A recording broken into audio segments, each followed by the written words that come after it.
Baru saja menerima warisan 50 miliar rupiah, Intan berencana pulang mengunjungi orang tuanya di Bandung. Ia menyalakan kamera dashboard mobilnya dan menemukan bahwa Dion, suaminya, telah memotong kabel rem. Intan berpura-pura tidak tahu, menyerahkan kunci mobil itu kepada adik iparnya untuk pergi berlibur bersama pacarnya. 3 jam kemudian, polisi jalan raya menelepon. Seluruh keluarga Dion menangis histeris, jatuh tersungkur ke lantai. Jam digital di meja samping tempat tidur berkedip menunjukkan pukul 3 pagi. Cahaya merah temaram memantulkan bayangan di langit-langit, seperti bercak darah. Tenggorokan Intan kering kerontang, pahit seolah menelan segenggam abu. Perasaan tidak nyaman yang tak kasat mata membuat dadanya terasa sesak, menekan napasnya. Intan bergerak sedikit, berniat mengulurkan tangan ke samping untuk mencari kehangatan yang familiar dari Dion, suaminya. Namun, yang menyambut tangannya yang meraba-raba hanyalah kehampaan yang dingin dan sprei yang licin dan kaku. Kemana dia pergi? Intan bertanya pada dirinya sendiri. Rasa kantuknya hilang seketika, digantikan oleh kecemasan yang samar. Mungkin dia turun ke ruang kerja untuk menyelesaikan beberapa dokumen yang tertunda. Akhir-akhir ini, Dion sering mengeluh bahwa pekerjaan di perusahaan konstruksinya sangat menekan. Intan meraih ponselnya, berniat membuka kamera CCTV di ruang keluarga untuk melihat apakah suaminya ada di sana. Kebiasaan ini baru muncul sejak ia memelihara seekor kucing British Shorthair yang suka berlarian di malam hari. Jari Intan menari di atas layar sentuh dalam kegelapan.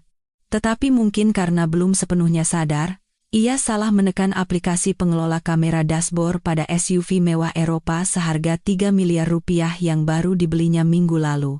Intan berencana mengendarai mobil ini pulang ke Bandung keesokan paginya untuk mengunjungi orang tuanya dan sekaligus berkonsultasi tentang investasi uang warisan 50 miliar rupiah yang baru diterimanya dari bibinya yang tidak memiliki ahli waris di luar negeri.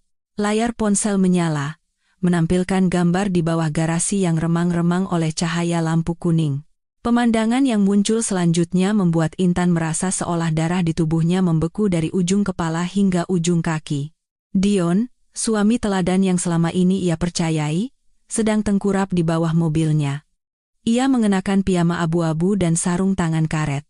Satu tangan memegang senter kecil yang digigit di mulutnya, sementara tangan lainnya memegang tang potong baja yang tajam. Gerakannya tidak canggung, melainkan sangat presisi, dingin, dan tanpa keraguan. Setiap kali tang itu diangkat lalu ditekan, kabel rem yang rapuh namun memegang nyawa Intan putus seketika. Intan membekap mulutnya agar jeritan ngeri tidak keluar dari tenggorokannya. Air mata panas membasahi pipinya, tetapi hatinya terasa sedingin es. Mengapa? Mengapa orang yang tidur seranjang dengannya selama 3 tahun ingin membunuhnya? Apakah cinta yang ia tunjukkan selama ini hanyalah sebuah drama bodoh yang menutupi ambisi kejamnya? Saat itu, melalui sistem perekam suara supersensitif dari kamera dashboard termahal yang diam-diam telah Intan pasangi baterai cadangan agar bisa merekam 24 jam, Intan mendengar telepon Dion berdering. Ia melepaskan senter dari mulutnya, menerima telepon, dan menyalakan loudspeaker, meletakkannya di lantai semen yang dingin agar tangannya bebas melanjutkan pekerjaan kejinya. Suara seorang wanita yang manis merayu bak madu, tetapi menyimpan kekejaman yang membuat bulu kuduk berdiri, terdengar. Sayang, sudah selesai, aku dan anak kita sudah tidak sabar, perutku semakin besar setiap hari, putramu sedang menendang-nendang, nih, jangan lupa bereskan semuanya, ya? 50 miliar rupiah itu harus jadi milik putra kita. Istri bodohmu itu sudah cukup bersenang-senang. Dion mengencangkan sebuah baut sambil tertawa sinis. Suaranya bergema di garasi yang kosong, menusuk telinga Intan seperti ribuan jarum yang menghujam kepalanya. Tenang saja, sayang. Aku sedang memotong kabel remnya. Besok dia akan melewati jalan menurun di puncak. Begitu sampai di tikungan tajam, tidak akan ada yang bisa menolongnya. Asalkan dia lenyap, seluruh harta warisannya akan jatuh ke tanganku sebagai suami sah. Saat itu tiba, aku akan memboyong kalian berdua ke rumah ini. Ponsel di tangan Intan jatuh ke atas selimut yang lembut, namun suaranya terasa seperti gelegar petir di dalam hatinya. Ternyata semua perhatiannya beberapa hari terakhir memeriksa mobilnya sendiri, menyuruhnya mengemudi dengan hati-hati, semuanya hanyalah persiapan untuk mengirimnya ke neraka. 50 miliar rupiah, seorang putra penerus, dan seorang selingkuhan yang cantik. Itulah semua yang ia dambakan, dan Intan adalah satu-satunya penghalang yang harus disingkirkan. Intan merebahkan diri di tempat tidur, menarik selimut hingga menutupi seluruh tubuhnya. Tubuhnya gemetar hebat, bukan karena dingin, tetapi karena rasa jijik dan sakit hati yang luar biasa. Dalam kegelapan, Intan menggigit bibirnya hingga berdarah agar tidak ada suara isakan yang keluar. Rasa sakit fisik ini tidak ada apa-apanya dibandingkan dengan luka di hatinya yang menganga. Malam ini, istri naif yang mempercayai suaminya telah mati. Yang bangkit adalah seorang wanita yang terpojok dengan hati penuh dendam. Sinar matahari pagi menembus tirai, menyinari kamar yang mewah namun dingin, mengusir kegelapan malam tadi, tetapi tidak mampu menghangatkan hati Intan yang telah membeku. Intan duduk di depan meja rias, menatap wajahnya yang pucat di cermin. Lingkaran hitam di bawah matanya adalah saksi pertarungannya semalam melawan rasa sakit dan kebencian. Perlahan, Intan memoleskan lapisan bedak tebal untuk menutupi kelelahannya, mengoleskan lipstik merah tua untuk menambahkan energi palsu pada dirinya. Mengambil napas dalam-dalam, Intan menuruni tangga, berusaha membuat langkahnya setenang mungkin. Di dapur, aroma kopi yang harum berpadu dengan aroma bubur ayam yang mengepul, menciptakan citra keluarga yang damai, tetapi semua itu hanyalah kepura-puraan. Dion duduk di sana, masih dengan kemeja putihnya yang licin, memegang koran bisnis sambil bersiul riang. Ketika melihat Intan turun, ia mengangkat wajahnya dan tersenyum hangat seperti biasa. Tatapan matanya begitu lembut hingga jika Intan tidak melihat kejadian semalam, mungkin ia akan terus tenggelam dalam kemanisan palsu ini. "Sudah bangun, sayang?" Suaranya yang dalam dan lembut terdengar. Ia menarik kursi untuk Intan. "Mas belikan bubur ayam kesukaanmu. Ayo cepat dimakan sebelum dingin, biar ada tenaga untuk menyetir. Jalan ke Bandung lewat puncak banyak turunan curam, kamu hati-hati, ya." Intan menatap mangkuk bubur yang mengepul. Perutnya mual, tetapi ia memaksakan senyum dan menjawab dengan suara lembut, "Iya, Mas. Perhatian sekali. Apa mobilnya sudah kamu periksa dengan baik?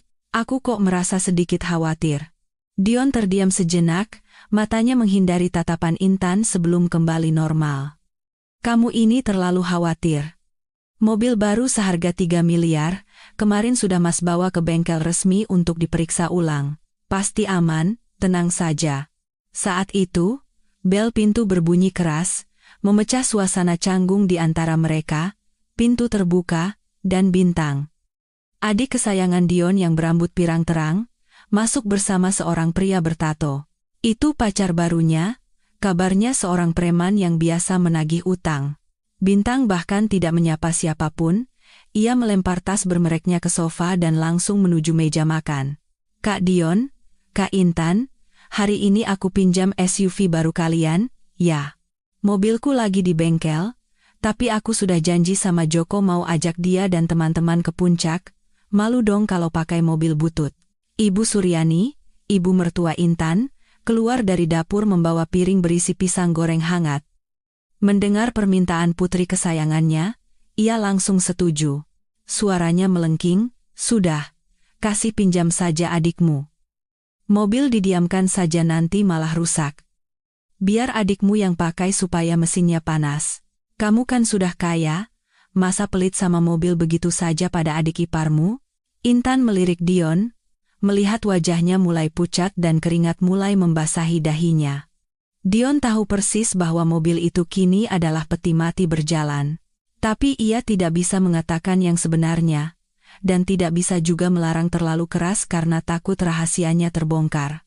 Intan berpura-pura mengerutkan kening, memasang wajah ragu. "Loh, tapi kan aku mau pakai mobil itu pulang ke Bandung. Mau jenguk ayah dan ibu, lagi pula, mobilnya baru diservis, mesinnya belum stabil. Bagaimana kalau Bintang pakai mobilku yang lama saja?" Mendengar itu, Bintang melompat seperti cacing kepanasan. Ia menggebrak meja, berdiri, dan menunjuk wajah Intan. Kakak jangan pelit, deh. Baru dapat warisan sedikit saja sudah mulai merendahkan keluarga suami, mobil kakak itu bisa dipakai pulang lewat jalan berdebu, tapi giliran aku pinjam buat jalan-jalan malah dilarang. Bu, lihat nih, kakak iparku. Ibu Suryani berkacak pinggang, menatap Intan dengan tatapan yang seolah ingin membakarnya. Kamu ini aneh sekali, Intan. Cuma mobil satu saja perhitungan sama adik sendiri. Kakak macam apa kamu ini? Dion, kamu ngomong sesuatu. Masa kamu takut istri? Dion berdiri di tengah baku tembak. Di satu sisi adalah harga dirinya dan keluarganya, di sisi lain adalah ketakutan rahasianya terbongkar. Ia tergagap. Lebih baik biar kakak saja yang. Namun, melihat tatapan mengancam dari ibunya dan wajah cemberut adiknya, ditambah dengan egonya yang tertanam dalam darah, Dion menghela napas panjang. Mungkin ia berpikir jalanan ke puncak cukup mudah, atau mungkin ia berpikir keberuntungan akan berpihak padanya. Intan melihat jelas kepengecutan dan kekejaman di mata suaminya. Hatinya benar-benar telah mati rasa. Sambil tersenyum tipis, ia mengambil gantungan kunci mobil dan melemparkannya ke atas meja marmer. Suara logam beradu terdengar tajam dan dingin. Baiklah, ibu sudah bicara begitu, Intan kasih pinjam. Hati-hati ya, Bintang. Mobilnya bertenaga besar, sekali injak gas, punggungmu bisa menempel di jok. Bintang menyambar kunci itu seolah mendapat emas. Tertawa puas hingga matanya menyipit. Nah, begini dong baru kakak ipar yang baik. Makasih ya, Kak. Dion berniat mengulurkan tangan untuk mencegah, tetapi sudah terlambat. Tangannya membeku di udara, lalu terkulai lemas. Intan memandangi punggung Bintang dan pacarnya yang berjalan keluar dengan riang, lalu kembali menatap Dion yang berdiri kaku. Kunci mobil itu tidak hanya membuka pintu mobil mewah, tetapi juga membuka gerbang neraka bagi keluarga mereka. Suara mesin SUV menderu lalu perlahan menghilang di balik gerbang besi besar, meninggalkan keheningan yang mencekam di rumah mewah itu. Intan masih duduk di sofa kulit, memegang pisau buah dan perlahan mengupas apel dengan irisan yang panjang, tipis, dan rata. Ketenangannya sangat kontras dengan kegelisahan Dion. Suaminya itu mondar-mandir di ruang tamu, sesekali melirik jam, lalu berpura-pura mengambil koran untuk dibaca, tetapi matanya terus melirik gelisah. Keringat membasahi dahinya meskipun AC diatur pada suhu rendah. Dia takut. Intan tahu itu. Tapi ketakutannya bukan karena khawatir akan keselamatan adiknya, melainkan takut kejahatannya akan gagal, atau lebih buruk lagi, takut hati nuraninya yang lemah sedang menggerogotinya. Ibu Suryani sudah naik ke kamarnya untuk beristirahat, meninggalkan suasana canggung ini untuk mereka berdua. Intan menggigit sepotong apel. Rasa manis dan renyah meleleh di mulutnya, tetapi terasa pahit di tenggorokan. Mas Dion, Intan berkata pelan, memecah ketegangan. Kenapa aku lihat kamu gelisah sekali? Bintang kan sudah biasa menyetir, dan mobil baru itu canggih, fitur keselamatannya banyak. Kamu khawatir sampai pucat begitu? Dion terlonjak kaget seperti maling yang tertangkap basah. Ia berbalik menatap Intan. Matanya memancarkan kepanikan sesaat sebelum ia cepat-cepat menutupinya dengan senyum yang kaku dan dipaksakan. Oh, Mas cuma sedikit khawatir. Jalan naik ke puncak kan banyak tikungan tajam, dan anak itu suka ngebut, apalagi perginya sama pacarnya yang itu, Mas jadi kurang tenang. Intan menatap dalam ke matanya, berpikir dalam hati, apakah dia khawatir tentang Bintang? Atau dia sedang berdoa agar mobil itu terjun ke jurang bersama Intan di dalamnya? Waktu berlalu detik demi detik. Detak jam dinding terdengar ritmis seperti palu yang memaku peti mati. 1 jam, 2 jam berlalu. Keheningan di rumah semakin pekat, menekan dada mereka seperti timah. Dion tidak bisa lagi mempertahankan ketenangan palsunya. Ia melempar koran ke meja, tangannya gemetar meraih ponsel, berniat menelepon, lalu berhenti. Ia melakukannya berulang kali, dia takut. Takut tidak ada yang menjawab di ujung sana, atau takut mendengar kabar yang berada di luar skenario sempurnanya. Tiba-tiba, Telepon Dion berdering, merobek keheningan dan membuat keduanya terlonjak. Dion menatap layar, nomor tak dikenal. Tangannya gemetar hebat, nyaris menjatuhkan ponsel ke lantai marmer. Ia menarik napas dalam-dalam, mencoba menenangkan diri, lalu menekan tombol jawab. Suaranya tercekat karena tegang. "Halo, ya, dengan saya sendiri." Intan duduk diam, menahan napas, mengamati setiap perubahan ekspresi di wajah suaminya. Dari kebingungan, menjadi terkejut, dan akhirnya, ketakutan yang luar biasa hingga wajahnya pucat pasi tanpa setetes darah pun. Telepon di tangan Dion jatuh ke lantai dengan bunyi klak yang kering. Ia mundur, kakinya tersandung, dan ia jatuh tersungkur ke lantai yang dingin. Mulutnya ternganga, bibirnya yang keunguan bergetar, tak mampu berkata-kata.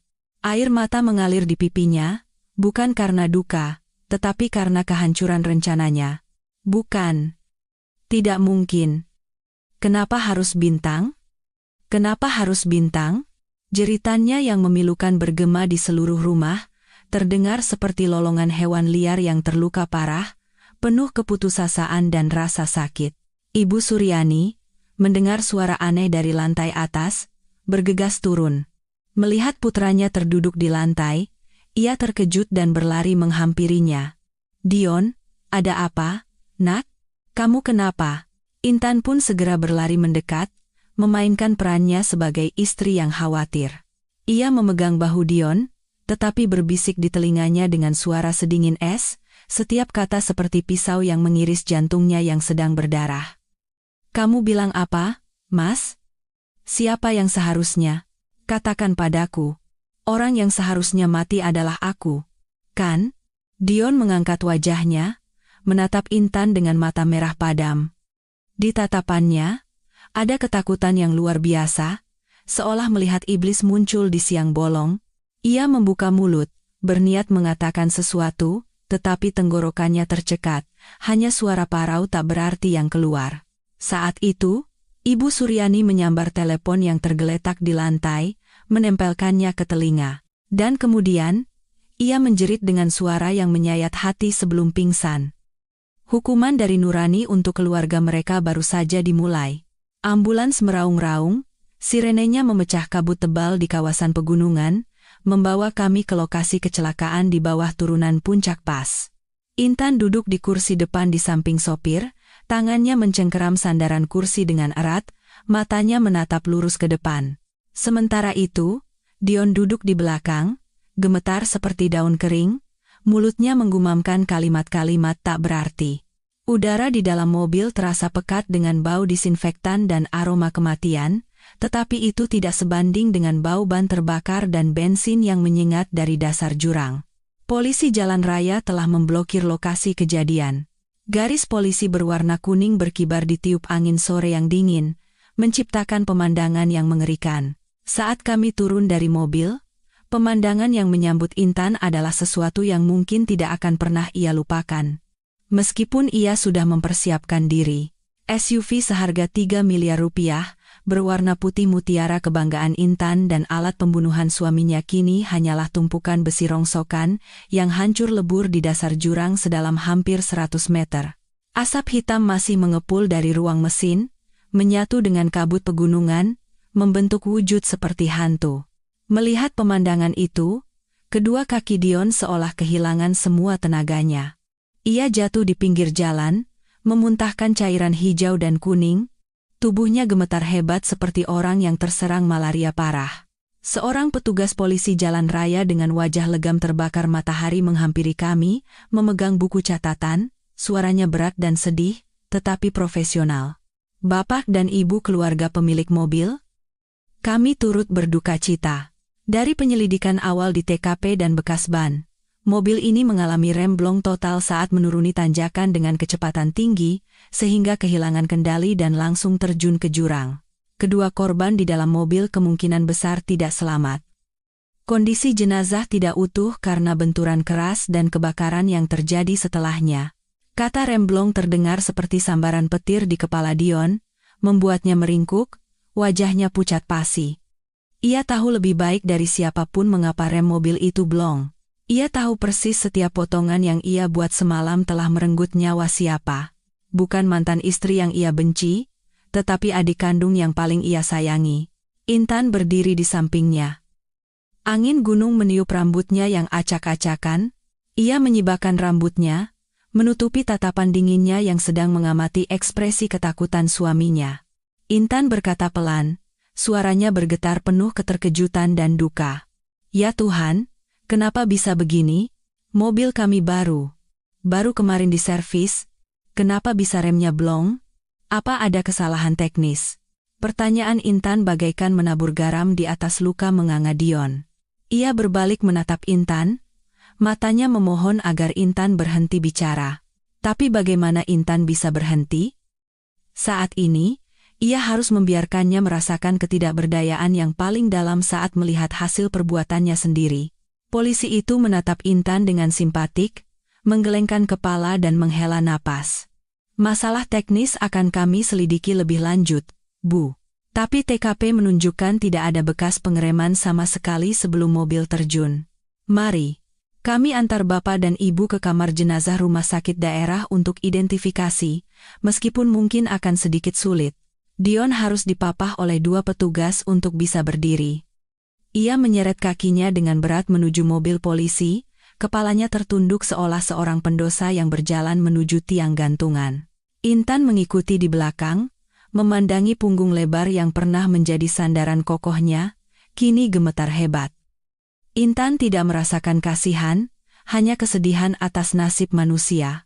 Keserakahan telah mengubah manusia menjadi iblis, dan iblis itu kini berbalik memangsa apa yang paling mereka cintai. Jalan menuju kamar jenazah terasa sangat jauh, awan hitam menggantung di atas, menandakan badai yang akan datang. Bukan hanya badai alam, tetapi badai yang akan menelan seluruh keluarga suaminya ke dalam lumpur dosa. Kamar jenazah rumah sakit daerah terasa dingin menusuk. Bau tajam bahan kimia menusuk hidung, membuat perut Intan mual. Lampu neon putih pucat menyinari deretan meja stainless steel yang dingin, di mana 2 jenazah yang ditutupi kain putih bersih terbaring kaku dan sunyi. Dion berdiri membeku di ambang pintu, kedua tangannya mencengkeram kusen pintu baja dengan erat, seolah mencari pegangan agar tidak jatuh. Napasnya tersengal-sengal, berat seperti orang yang hampir tenggelam. Ia takut ketakutan paling naluriah manusia saat berhadapan dengan kematian, dan lebih dari itu, berhadapan dengan korbannya sendiri. Seorang dokter forensik tua berkacamata tebal mendekati salah satu meja. Suaranya terdengar berat dalam keheningan. Silakan keluarga untuk mengidentifikasi.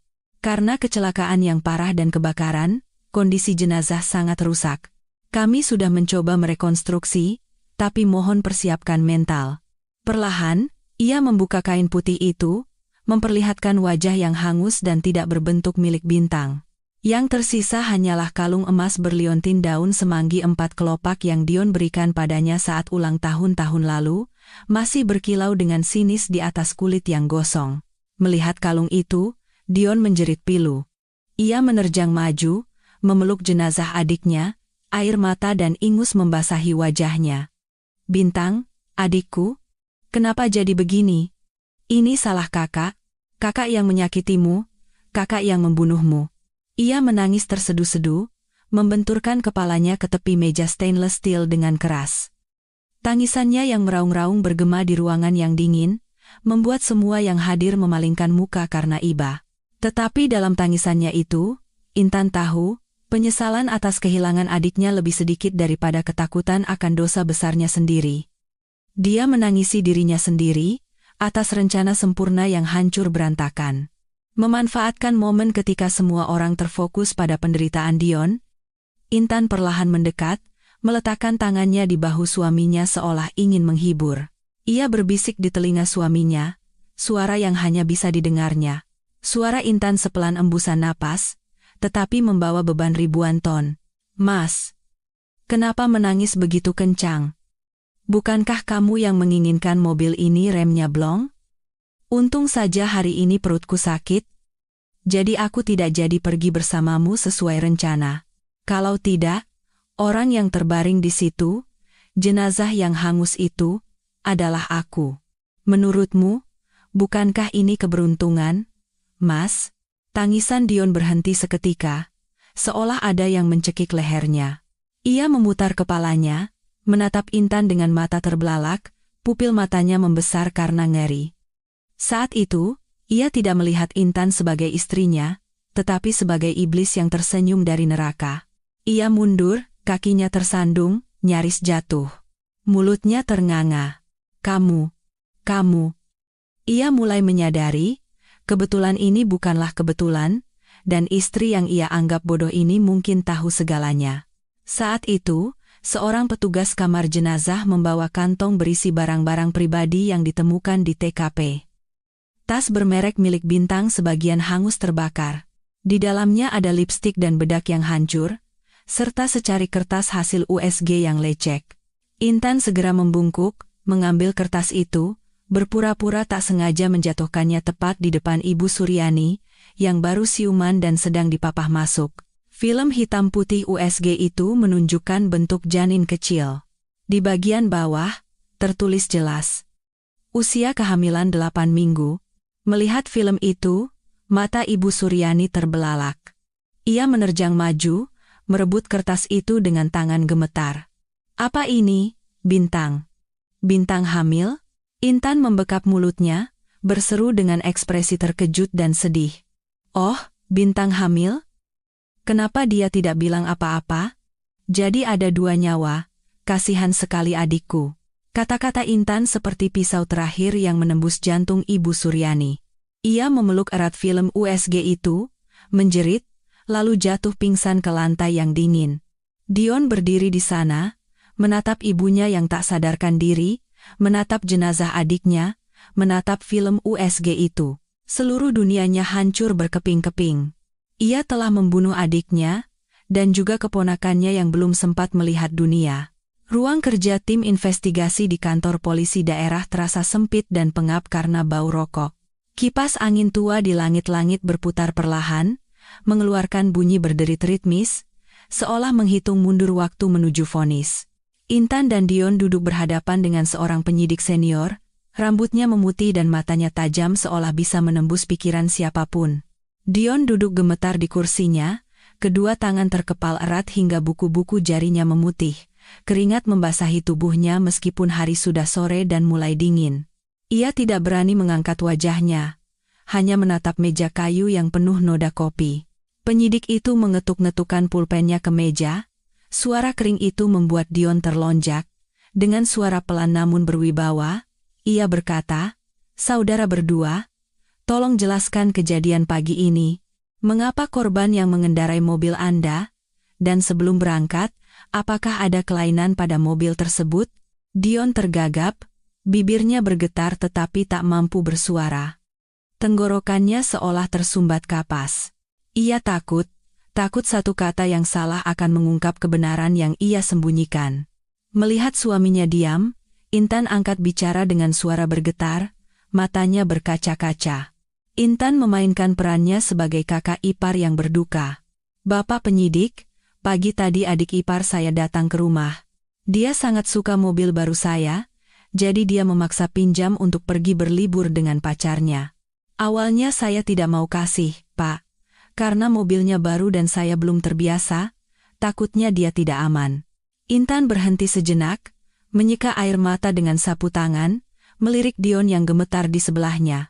"Tapi Mas Dion, suami saya, terlalu kasihan pada adiknya," lanjut Intan, suaranya mengandung sedikit celaan yang dalam.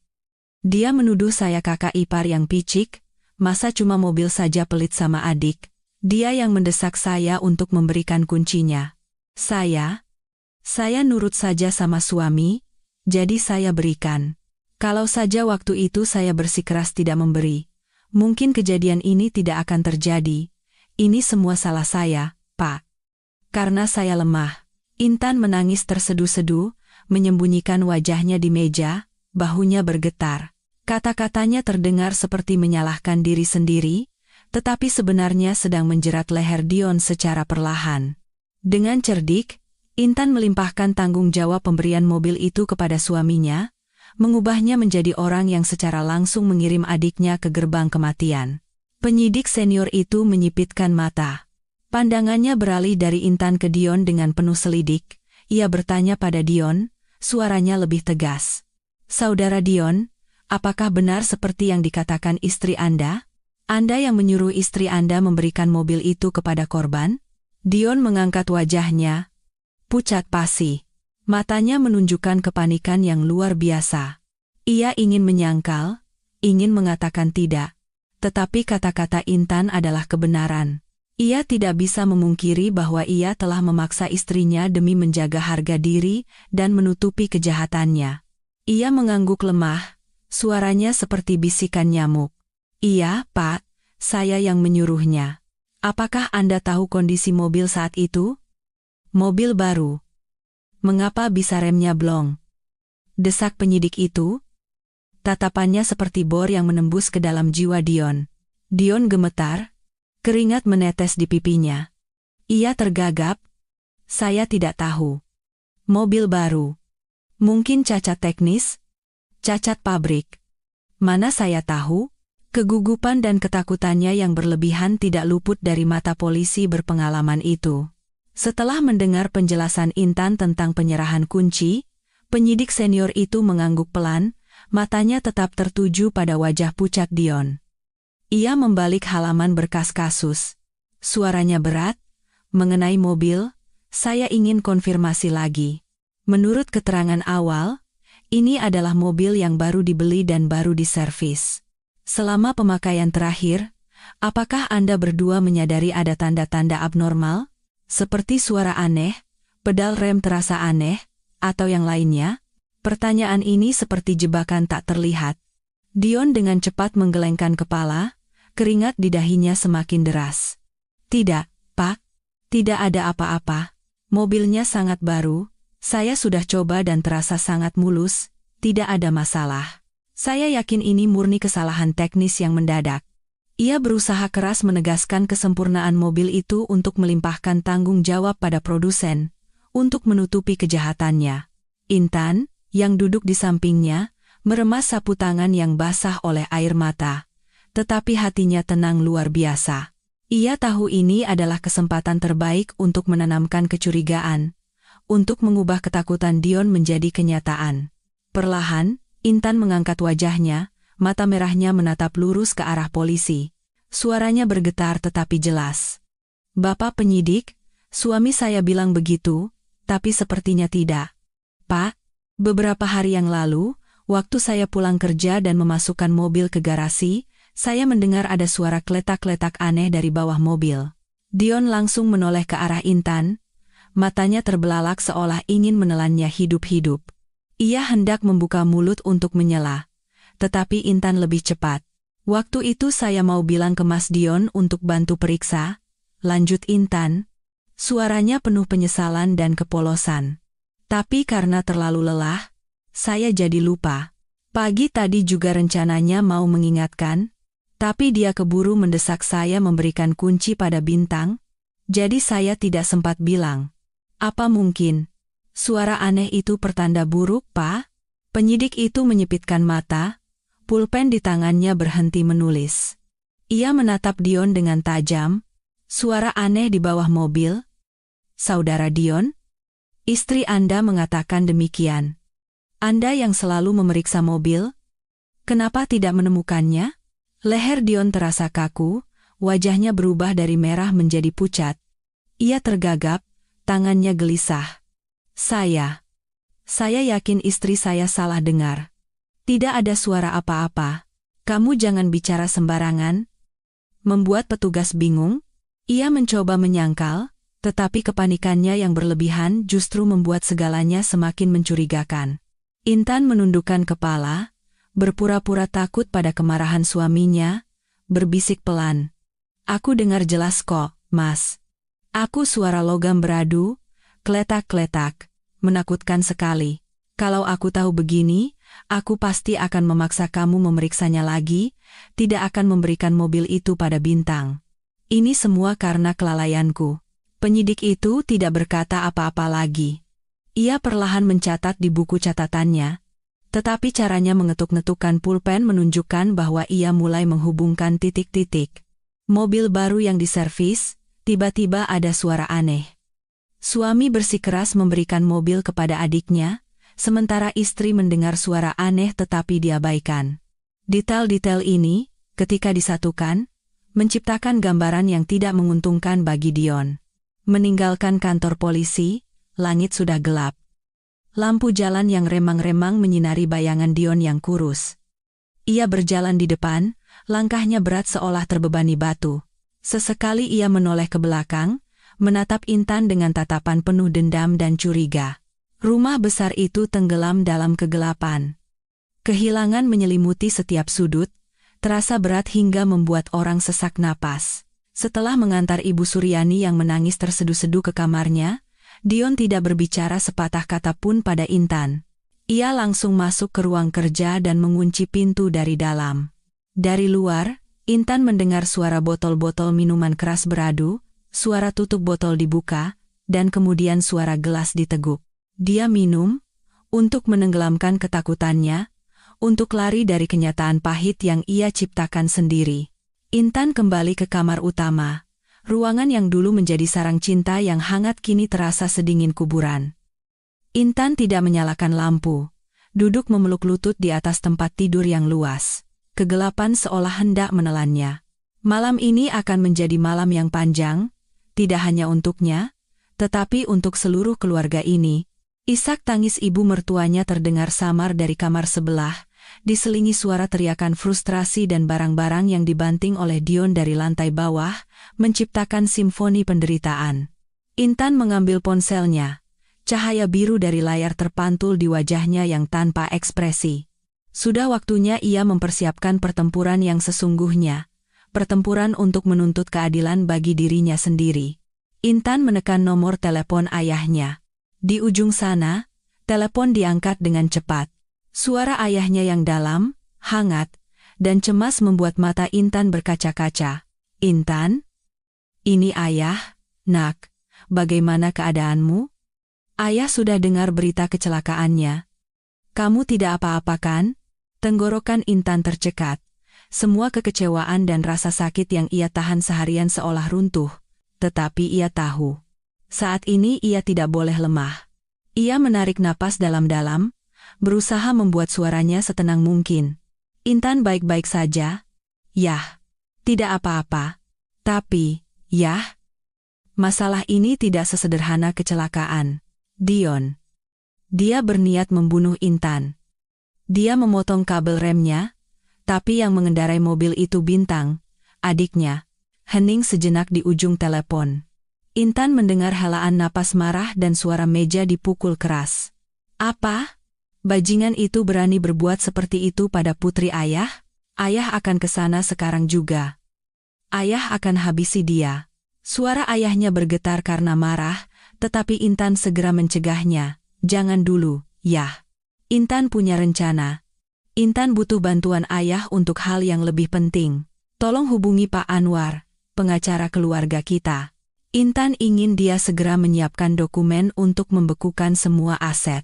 Setelah menenangkan ayahnya dan memberikan instruksi rinci, Intan menutup telepon dan melanjutkan panggilan ke pengacaranya.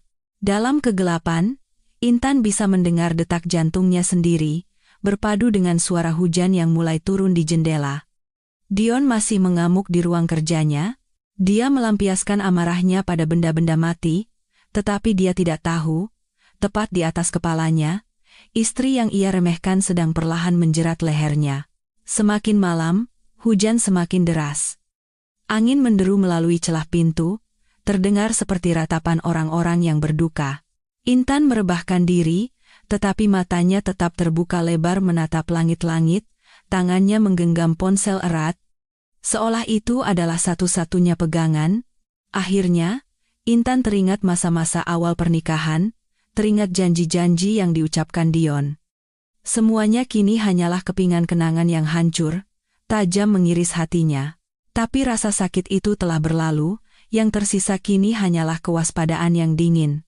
Keesokan paginya, Intan terbangun saat hujan semalam telah reda, menyisakan langit kelabu dan udara yang lembab. Rumah itu sunyi senyap. Dion mungkin tertidur di tengah kekacauan ruang kerjanya setelah minum semalaman. Baru saja Intan selesai bersiap, teleponnya bergetar. Panggilan masuk dari pengacara Anwar. Suara Pak Anwar terdengar cepat dan profesional, tanpa basa-basi. "Ibu Intan, saya sudah menyuruh orang untuk memeriksa sesuai permintaan Ibu. Situasinya sangat mencurigakan, persis seperti yang Ibu perkirakan. Suami Anda, Dion, sedang melakukan transfer aset besar-besaran dengan cepat." Intan menggenggam ponselnya erat, jantungnya berdebar lebih kencang. "Tolong jelaskan lebih rinci, Pak. Apa saja yang sudah dia lakukan?" Pak Anwar membalik-balik dokumen, suara kertas bergesekan terdengar melalui speaker. "Pagi ini, sistem mencatat ada perintah transfer dalam jumlah besar, sekitar 5 miliar rupiah, dari rekening bersama Anda berdua ke rekening pribadi Ibu Suryani, ibu mertua Anda. Selain itu, dia juga sedang memproses pengalihan saham di perusahaan konstruksinya ke sebuah PT baru. Penandatangan sebagai perwakilan hukumnya adalah seorang wanita bernama Maya. Kabarnya dia mantan sekretarisnya." Maya. Nama yang terdengar familiar. Ternyata itu adalah selingkuhan yang suaranya Intan dengar melalui kamera dashboard malam itu. Dia tidak hanya ingin membunuh Intan untuk merebut warisan, tetapi juga ingin menguras semua yang mereka miliki untuk memanjakan selingkuhannya dan ibunya. Keserakahan dan ketidakmaluannya jauh melampaui imajinasi Intan. Intan menarik napas dalam-dalam, suaranya menjadi lebih tegas. "Pak Anwar, segera ajukan permohonan ke pengadilan. Minta penetapan darurat sementara untuk membekukan seluruh aset bersama kami, dengan alasan sengketa perkawinan dan dugaan penggelapan aset. Lakukan sekarang juga, jangan biarkan dia mentransfer 1 rupiah pun lagi." "Saya mengerti, Bu. Akan segera saya laksanakan. Mengenai bukti perselingkuhan dan rencana pembunuhannya, apa yang sudah Ibu miliki?" tanya Pak Anwar. Intan menatap brankas kecil di sudut kamar, tempat ia menyimpan USB berisi rekaman video dari kamera dashboard. Ia telah menyalinnya dengan hati-hati menjadi 3 salinan. 1 dikirim ke email rahasia, 1 diberikan pada ayahnya, dan yang asli ada di tangannya. "Ini adalah kartu asnya, dan vonis mati bagi Dion. Saya punya bukti yang cukup, Pak. Anda urus saja masalah asetnya. Bukti ini akan saya keluarkan pada saat yang paling tepat, saat dia mengira dirinya sudah aman," jawab Intan tegas, lalu menutup telepon. Intan berjalan ke jendela, menatap ke taman tempat mobil Dion terparkir. Dia masih mengira Intan adalah wanita bodoh yang hanya bisa menangis dan bergantung pada orang lain. Dia tidak tahu, sementara dia tenggelam dalam alkohol dan ketakutan, Intan telah perlahan-lahan memasang jaring, memblokir setiap jalan keluarnya. Perasaan dikhianati oleh orang yang tidur seranjang dengannya tidak hanya menyakitkan hati, tetapi juga menghina harga diri. Dia menggunakan uang Intan, keringat dan air mata orang tua Intan, untuk memelihara selingkuhan dan merencanakan kejahatan terhadapnya. Rasa mual yang naik ke tenggorokan membuat Intan ingin muntah, tetapi ia menelannya kembali. Untuk menghindari kecurigaan dari Dion dan Ibu Suryani, Intan beralasan akan keluar membeli perlengkapan untuk upacara pemakaman Bintang. Ia naik taksi ke sebuah kafe tersembunyi di gang kecil, puluhan kilometer dari rumah mereka. Disinilah Intan berjanji bertemu dengan ayahnya, satu-satunya pria di dunia ini yang mencintainya tanpa syarat dan tidak akan pernah mengkhianatinya. Saat melangkah masuk, Intan melihat ayahnya duduk di sudut. Rambutnya tampak lebih memutih setelah berbagai kejadian ini. Matanya yang dalam penuh kekhawatiran, menatap ke arah pintu. Melihat Intan, ayahnya segera berdiri. Tangan kasarnya yang biasa bekerja memegang bahu Intan dengan erat, matanya berkaca-kaca. "Putriku. Maafkan ayah. Ayah menyesal membiarkanmu menikah dengan bajingan itu. Seharusnya ayah melarangmu dari awal." Intan memeluk ayahnya, merasakan kehangatan yang familiar dan aroma rokok samar di bajunya. Seluruh kekuatan yang ia kumpulkan seolah lenyap. Ia menangis terseduh-seduh seperti anak kecil. "Ayah." Intan takut sekali. Dia mau membunuh Intan. Dia jahat sekali. "Yah." Ayahnya mengelus punggungnya, tangannya gemetar tetapi penuh kekuatan. "SST. Ada ayah di sini. Ayah tidak akan membiarkan dia lolos. Ayah sudah menghubungi teman-teman lama di kepolisian, mereka akan mengawasi kasus ini secara diam-diam. Soal aset, kamu tenang saja, Pak Anwar bekerja dengan sangat teliti. Dia tidak akan bisa mengambil uangmu sepeser pun. Setelah puas menangis, Intan menyeka air matanya, duduk berhadapan dengan ayahnya, kembali tenang untuk membahas rencana selanjutnya. Ayah, sekarang belum waktunya membuka kartu. Pemakaman Bintang akan segera diadakan. Ini akan menjadi momen di mana keluarganya paling berkumpul dan paling lengah. Intan butuh bantuan ayah untuk satu hal. Intan merendahkan suaranya, membisikkan rencananya di telinga ayahnya. Setelah mendengarkan, mata ayahnya berbinar dengan tekad. Ia mengangguk mantap. Baik, nak. Lakukan sesuai keinginanmu. Ayah akan siapkan semuanya dari luar untuk mendukungmu. Tapi kamu harus janji pada ayah, jaga keselamatanmu. Kalau ada bahaya, langsung lari ke ayah, dengar? Iya, ya. Intan akan hati-hati. Intan menggenggam tangan kasar ayahnya, dalam hati bersyukur masih memilikinya di tengah badai ini. Cinta ayahnya adalah mercusuar yang menuntunnya, agar tidak tersesat dalam dendam dan keputusasaan. Pertemuan itu singkat, tetapi memberikan kekuatan luar biasa bagi Intan. Ia berpamitan pada ayahnya, melangkah keluar dari kafe. Langit masih mendung, tetapi di dalam hati Intan, jalannya sudah jelas. Setibanya di rumah, suasana duka semakin pekat. Tenda duka sedang didirikan di halaman depan. Suara gamelan duka mulai terdengar menyayat hati. Dion duduk termenung di ruang tamu, janggutnya mulai tumbuh tak terurus, matanya menghitam seperti panda. Melihat Intan pulang, ia hanya melirik sekilas lalu menunduk lagi tanpa berkata apa-apa. Takut pada apa? Takut arwah adiknya datang menuntut balas? Atau takut hukum akan segera menjemputnya? Aula pemakaman di sebuah rumah duka di kota hari ini tenggelam dalam warna putih yang menyedihkan, dingin hingga membuat bulu kuduk berdiri. Meskipun di luar adalah pertengahan musim panas yang terik, karangan bunga krisan putih berjejer di sepanjang jalan masuk, menebarkan aroma yang tajam, bercampur dengan bau dupa yang mengepul, menciptakan suasana yang menyesakkan. Dion memutuskan untuk mengadakan upacara pemakaman Bintang di sini, bukan di kampung halaman. Katanya ia ingin adiknya pergi dengan tenang di tempat yang paling megah. Tapi Intan tahu, dia sedang berusaha menjaga sisa-sisa harga dirinya dan menggunakan keramaian ini untuk menutupi ketakutan yang menggerogotinya. Para pelayat cukup banyak, sebagian besar adalah rekan bisnis dan karyawan perusahaan Dion. Mereka berjalan dalam diam, berbicara dengan hati-hati, tetapi mata semua orang menyimpan rasa ingin tahu tentang penyebab kematian mendadak adik ipar yang masih muda itu. Intan berdiri di samping peti jenazah, kepalanya diikat kain putih, wajahnya pucat tanpa riasan, memperlihatkan kekurusan akibat kurang tidur berhari-hari. Ia menundukkan kepala, membalas sapaan setiap rombongan pelayat yang datang. Air matanya mengalir dengan sendirinya tanpa perlu berpura-pura, karena ia menangisi nasib singkat manusia, menangisi kekejaman hati manusia, dan menangisi takdirnya sendiri yang tragis. Dion berdiri di samping Intan, setelan jas hitam mewahnya semakin menonjolkan wajahnya yang pucat. Ia terus-menerus merapikan dasinya, menyeka keringat di dahi. Matanya gelisah, melihat ke sekeliling seolah takut seseorang akan tiba-tiba muncul dan membongkar kejahatannya. Ketegangannya menyebar, membuat mereka yang peka merasakan ada sesuatu yang tidak beres. Saat upacara akan dimulai, jeritan menyayat hati terdengar dari arah pintu depan, memecah suasana hikmat yang palsu. Ibu Suryani, ibu mertua Intan, muncul dengan pakaian katun coklat lusuh, rambutnya acak-acakan.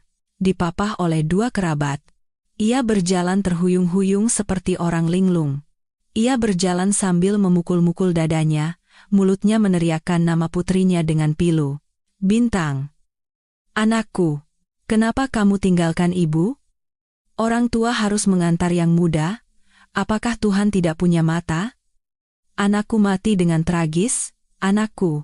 Tangisan Ibu Suryani seperti bor yang menusuk ke dalam jiwa Dion, membuatnya terlonjak kaget, wajahnya semakin pucat. Ia bergegas memapah ibunya, berusaha menenangkannya agar tidak menarik perhatian, tetapi kepanikannya terlihat jelas. "Bu, tenang. Bu, di sini banyak orang. Jangan berteriak-teriak." Tetapi Ibu Suryani saat ini tidak mendengar apa-apa. Rasa sakit kehilangan anak, ditambah dengan kecurigaan yang mulai tumbuh dari film USG tempo hari, telah mengubahnya menjadi wanita yang kalap.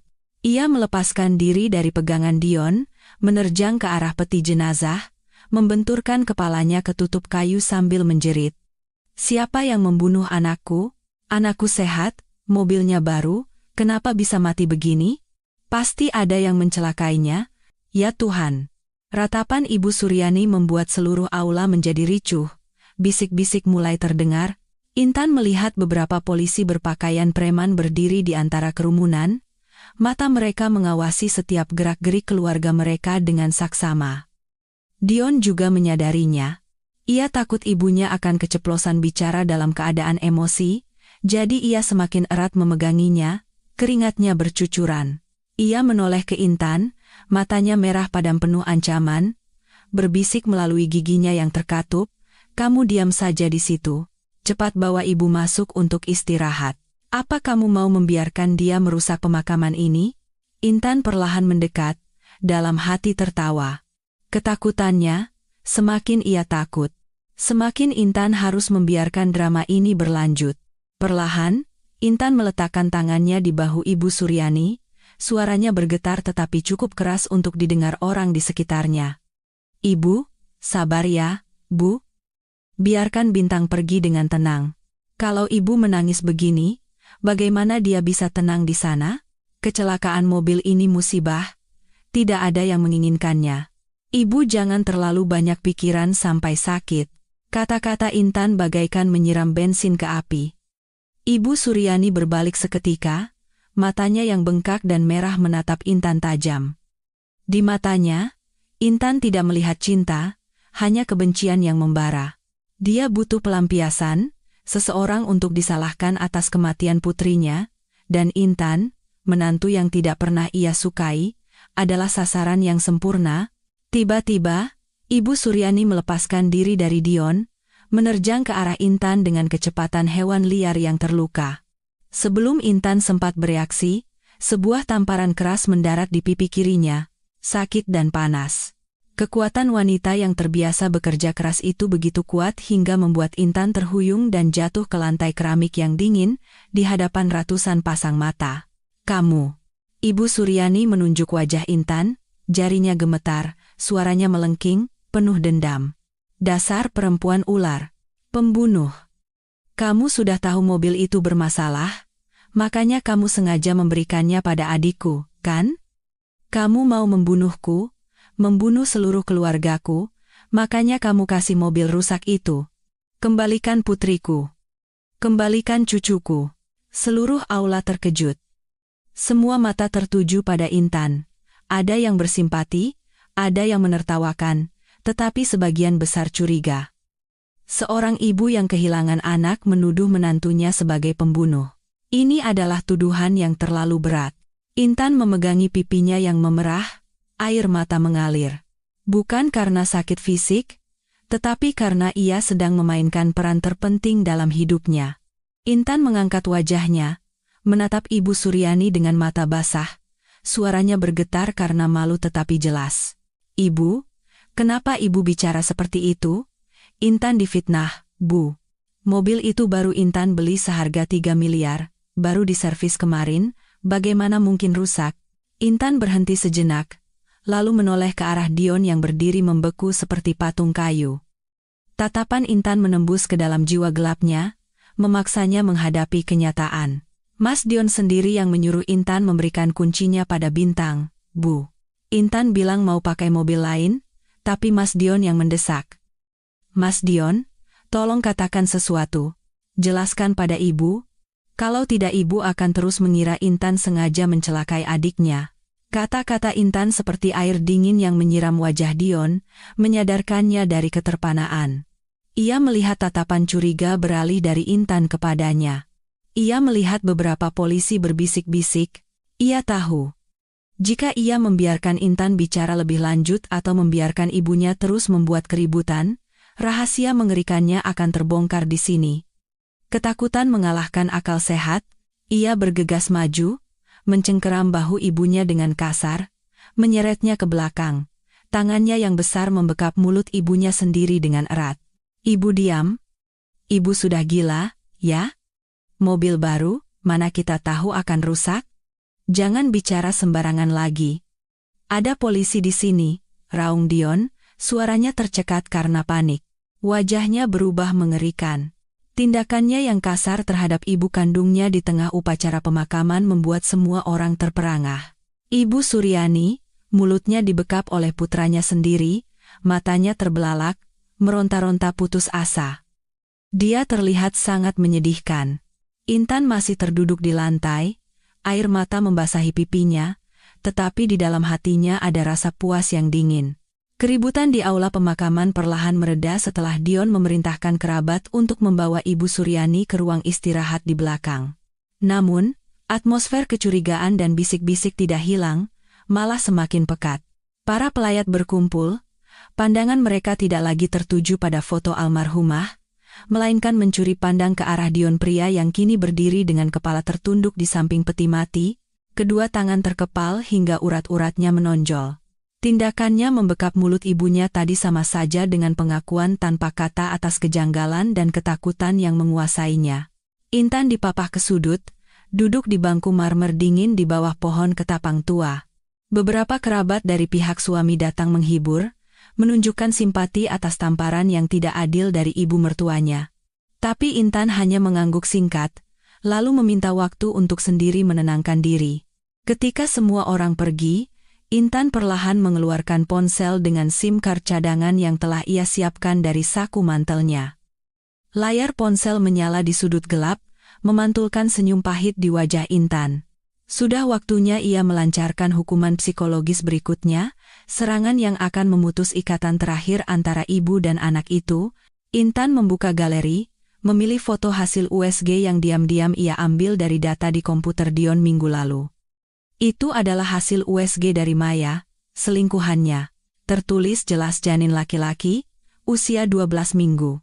Dia menyembunyikan ini dengan sangat rapat, merawat anak haram itu seperti harta karun, sementara ia tega berbuat kejam pada istrinya sendiri. Intan melampirkan foto itu ke pesan yang dikirim ke nomor telepon Ibu Suryani, jarinya bergerak cepat di atas keyboard, mengetik setiap kata yang tajam.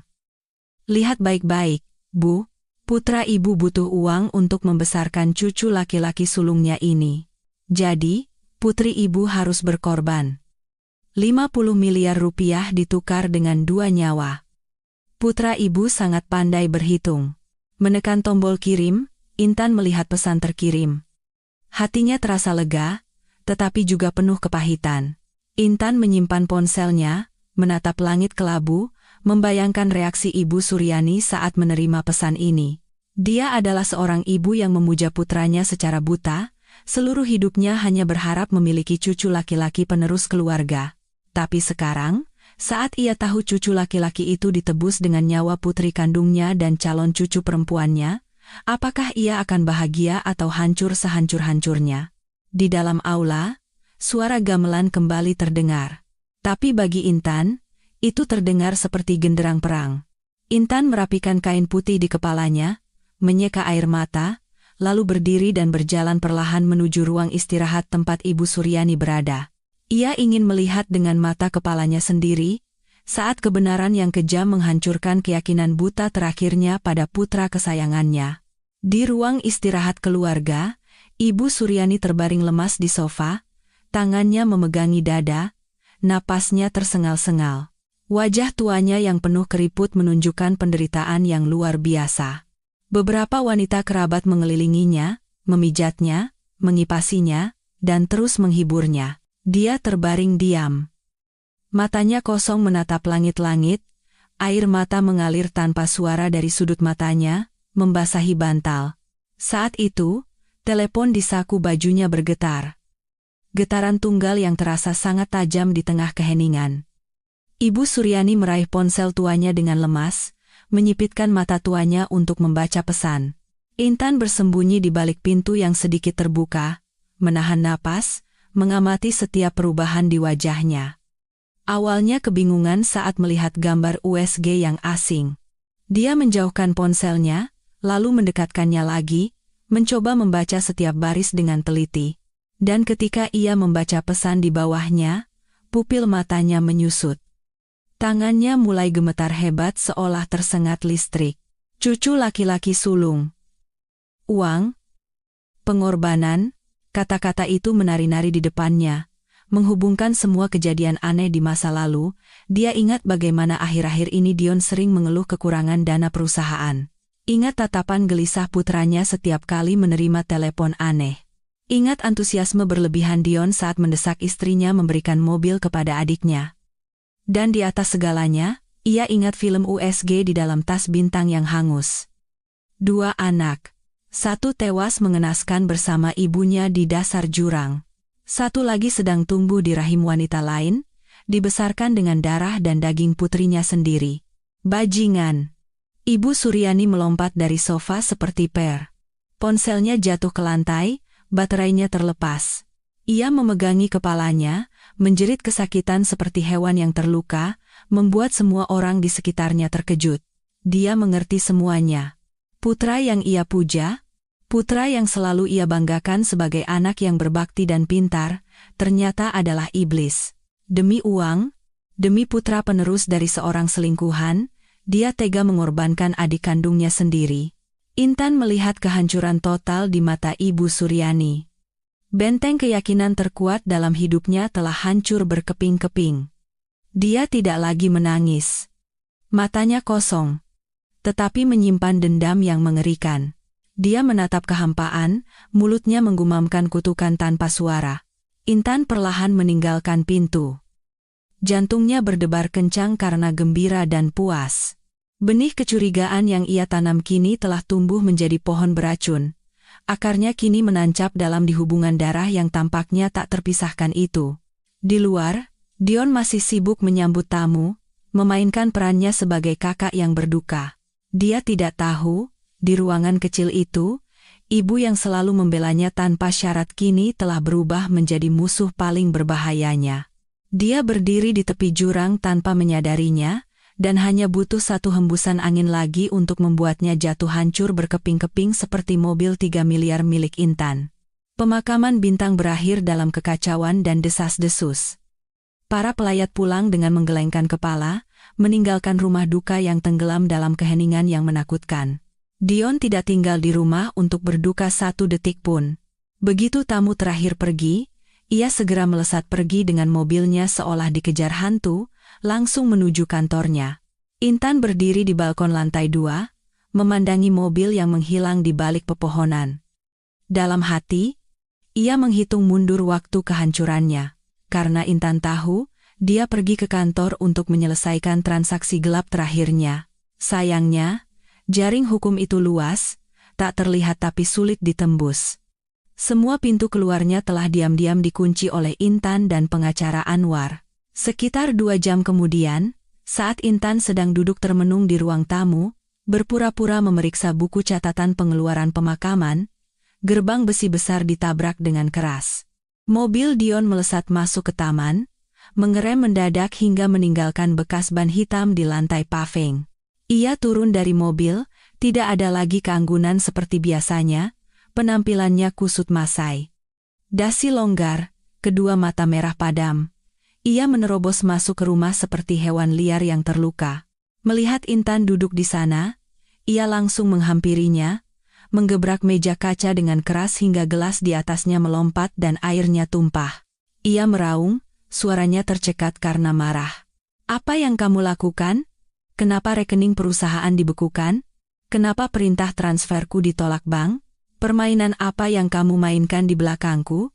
Intan pura-pura terkejut, meringkuk di sofa, matanya terbelalak ketakutan menatapnya, tangannya yang gemetar memegangi dadanya.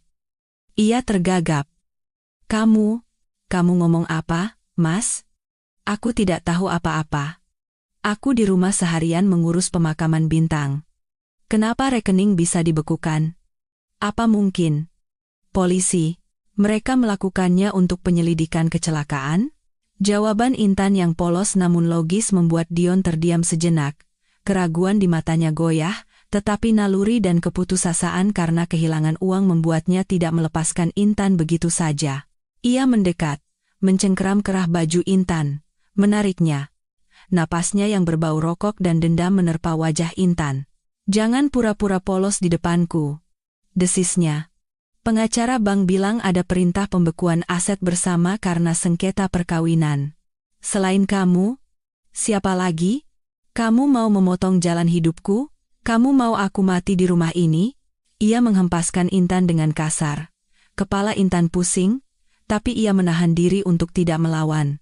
Karena ia tahu, kamera CCTV di ruang tamu sedang merekam semuanya. Intan menangis, air mata membasahi pipinya. "Mas Dion, kamu sudah gila. Aku istrimu, apa untungnya aku melakukan itu? Kamu tidak memikirkan Bintang yang baru saja meninggal, kamu hanya peduli pada uang, aku bilang aku tidak melakukannya. Lepaskan aku, kamu menyakitiku." Perlawanan lemah Intan justru membuatnya semakin marah. Ia hendak mengangkat tangannya untuk menampar, tapi tiba-tiba sebuah teriakan dari arah tangga menghentikannya. "Hentikan tanganmu. Apa kamu mau membunuhnya untuk membungkamnya? Seperti yang kamu lakukan pada adikmu?"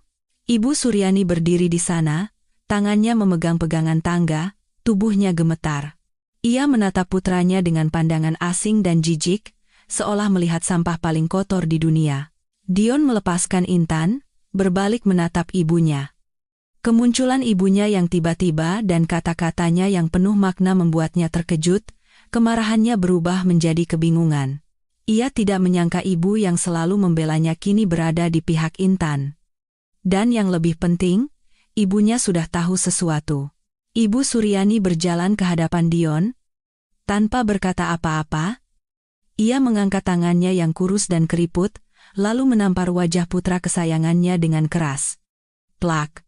Tamparan itu membawa semua kekecewaan, rasa sakit, dan dendam seorang ibu yang menemukan putranya adalah iblis berwujud manusia. Dion memegangi wajahnya, terkejut menatap ibunya. "Ibu apa-apaan? Kenapa ibu memukulku? Aku sedang pusing dengan pekerjaan, ibu tidak membantu malah begini." Tetapi Ibu Suryani tidak membiarkannya selesai bicara. Ia mengeluarkan ponsel tuanya, membuka gambar USG yang dikirim Intan, dan menyodorkannya ke wajah Dion. Suaranya bergetar tetapi tajam. "Lihat ini, cucu laki-laki sulungmu, kan? Demi anak haram ini, demi perempuan jalang itu, kamu tega mendorong adikmu sendiri ke kematian." Melihat gambar USG yang familiar, wajah Dion pucat pasi. Ia mundur, nyaris jatuh. "Kenapa? Kenapa ibu punya ini? Siapa yang mengirimnya?" Ia menoleh ke arah Intan, tetapi Intan sedang duduk memeluk lutut di kursi, menangis terseduh-seduh, sama sekali tidak terlihat seperti dalang di balik semua ini. Kepanikan membuat pikirannya kacau. Ia hanya tahu rahasia tergelapnya telah terbongkar di hadapan orang yang paling ia takuti. Ibu Suryani menerjangnya, mencengkeram kerah kemeja bermereknya, merobeknya. "Bajingan! Kembalikan Bintang. Ibu membesarkanmu untuk membunuh adikmu sendiri? Kamu butuh uang untuk membiayai perempuan lain, bilang saja. Kenapa kamu lakukan hal sekeji ini?" Dion diserang oleh ibunya, ditambah dengan tekanan asetnya yang dibekukan, tidak bisa lagi menahan diri. Ia menepis tangan ibunya dengan kasar, mendorongnya hingga jatuh ke lantai. Ia meraung, wajahnya merah padam. "Ibu diam. Ibu tahu apa? Aku melakukan ini juga untuk keluarga ini. Ibu pikir aku ingin Bintang mati, seharusnya Intan yang mati. Kalau Intan yang mati, aku bisa dapat 50 miliar. Ibu tidak mengerti? Ini semua karena Bintang sialan, dia mati menggantikan kakak iparnya."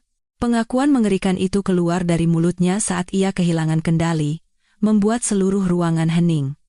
Ibu Suryani, terbaring di lantai, menatap putranya dengan tak percaya.